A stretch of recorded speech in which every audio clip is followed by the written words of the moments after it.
tingkatan yang mampu menulis dengan betul. Okey, seterusnya kita pergi kepada intervensi. Dipersilakan. Okey, seterusnya intervensi. Okey, kami menggunakan penggunaan kolami dan kaedah buku garis tiga. Okey, kolami ni digunakan sebagai alat bantu belajar atau juga dikenali sebagai alat gegaman pensel.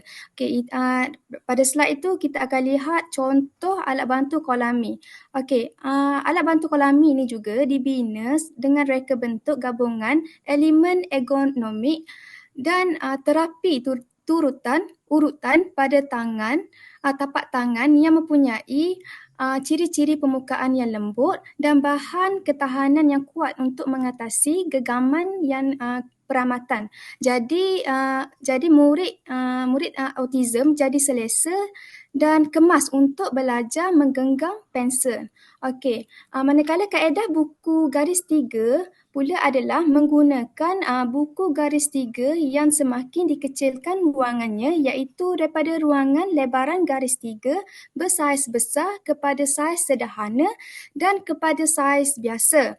Okey, dalam buku garis tiga ini menyediakan lebaran huruf A, B, C sehingga Z pada setiap saiz lebaran supaya murid meniru huruf-huruf tersebut.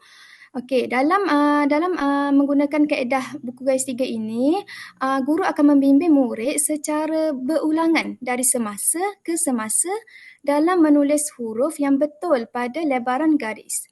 Okey, seterusnya.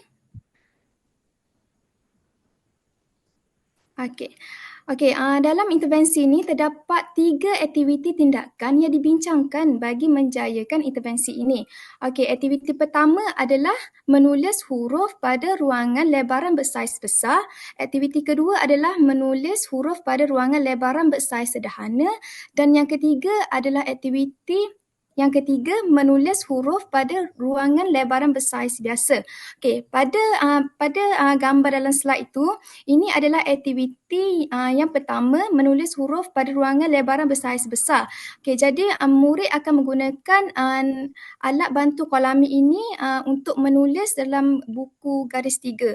Jadi selepas selesai aktiviti yang pertama, murid akan diberi ganjaran. Contoh ganjaran yang kita bagi adalah di sebelah kanan bawah gambar itu. Dalam slide. Okey, seterusnya ini adalah aktiviti yang kedua, iaitu menulis huruf pada ruangan lebaran yang bersaiz sederhana. Jadi selepas selesai melakukan aktiviti ini, aktiviti yang kedua ini, murid juga akan diberi ganjaran yang kedua. Okey, seterusnya.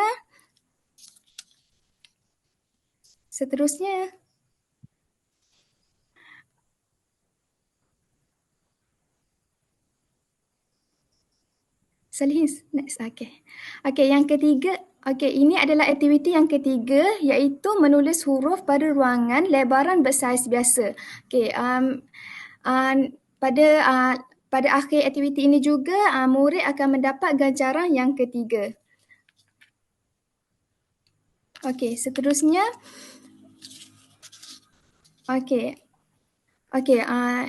Ini adalah jadual pelaksanaan kajian, iaitu pekaji telah membuat kajian ke atas 6 orang murid autism dari lingkungan umur 14 tahun sehingga 19 tahun sebagai sampel kajian.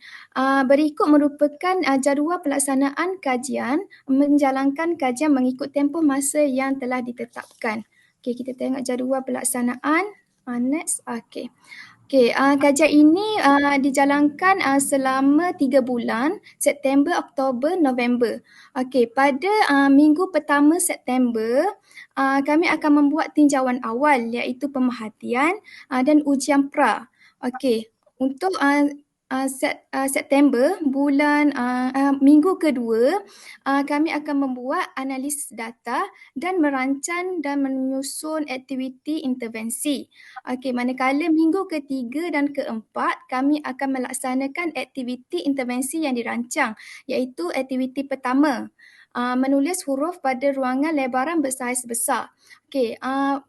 Pada bulan Oktober, minggu pertama dan kedua, kami akan melakukan aktiviti kedua, iaitu menulis huruf pada ruangan lebaran bersaiz sederhana.